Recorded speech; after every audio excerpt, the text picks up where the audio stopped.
Olá, boa tarde, tudo bem? Como estão vocês?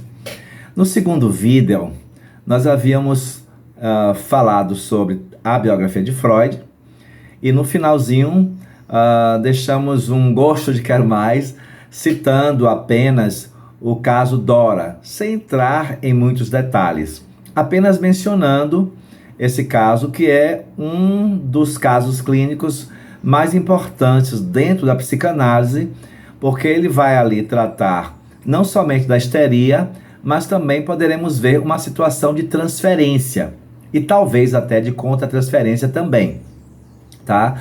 Essa paciente ela vai abandonar o set terapêutico, porque ela tinha muitos conflitos.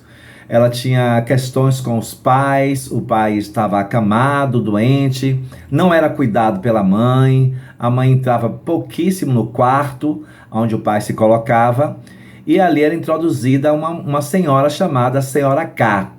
Na verdade, o casal K, né? O esposo e a esposa eram amigos da família, e Dora começa a estranhar essa situação, né? Do porquê que essa mulher se aproximava desse pai. E isso criou uma certa angústia nela também. E esse incômodo vai levá-la ao setting terapêutico. Esse incômodo e outras coisas também que ocorreram a nível da histeria de Dora.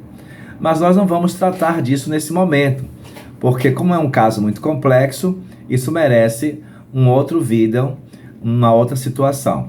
Então vamos dar, portanto, prosseguimento à biografia de Freud, finalizando-a neste vídeo atual, que é o terceiro vídeo, digamos assim, uma trilogia da biografia freudiana, um resumo da biografia de Freud, que é muito ampla e bastante detalhada.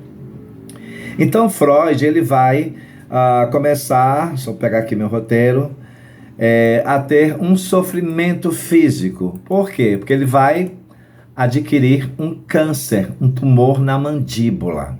Freud tinha naquele período, naquele momento, mais de 80 anos. Se não me engano, 81, 82. Imagine você, um homem, em pleno século XIX, com uma idade desta, com um tumor na mandíbula. Então não foi uma coisa fácil para ele, porque o nosso trabalho é feito com a voz. Então ele ia perder essa voz cedo ou tarde. E se vocês estão bem lembrados, eu havia falado no primeiro vídeo do Freud na infância, que ele tinha, além de ser um menino bastante intelectualizado, ele tinha uma coragem física, uma força física muito grande. Então essa história do câncer aos 80 e poucos anos ratifica o que eu falei, porque não é todo mundo nessa idade que vai ficar 15 anos como ele ficou com um câncer na mandíbula. Então ele vai adquirir esse câncer em 1923 e vai ficar durante 15 anos com ele. Em 1933, ele vai ter os escritos dele queimados.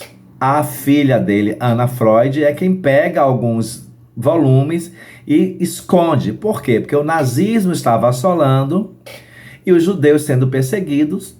Freud era de família judia, estava disseminando uma ideia nova, então não era algo interessante para os nazistas naquele momento. Então esses escritos foram queimados.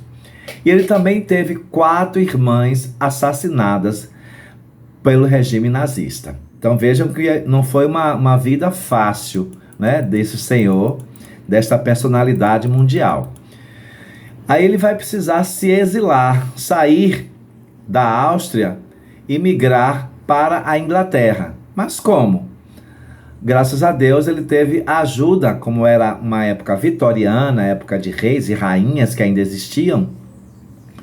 Ele vai conseguir o auxílio de uma princesa, se não me engano, Maria Bonaparte, não recordo agora o nome, que vai conseguir, né, uma certa autorização e coloca ele e a família dentro do trem, que era o veículo mais rápido da época, e assim ele consegue chegar à Inglaterra e fica lá exilado durante alguns anos.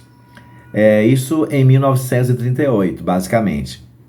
Então ele já muito fraco, com o câncer assolando pela garganta. Ele era cuidado justamente pela filha é, Anna Freud, que estava ali no hospital e em casa também cuidando dele, mas chega um momento que ele realmente teria que partir. E aí ele chama um médico e vai dizer o seguinte, eu vou ler para vocês, que isso está escrito na biografia. Você prometeu não me abandonar quando chegasse a hora. Agora é só uma tortura sem sentido. Porque um câncer ali, sem cura, então realmente era uma tortura sem sentido. Fale com Ana. Se ela achar que está bem, vamos acabar com isso. Então vejam a intimidade que este homem tinha com essa filha e a segurança e a credibilidade que ele dava a ela. Em pleno século XIX, não só apenas por ser o pai dela, porque o Freud respeitava sim muito as mulheres, tanto que houve várias psicanalistas e Anna Freud foi uma das primeiras psicanalistas, então essas mulheres também tiveram acesso a este conhecimento. Então eles vão administrar algo a Freud e ele vai realmente definhando mais e chega um momento que ele falece, né?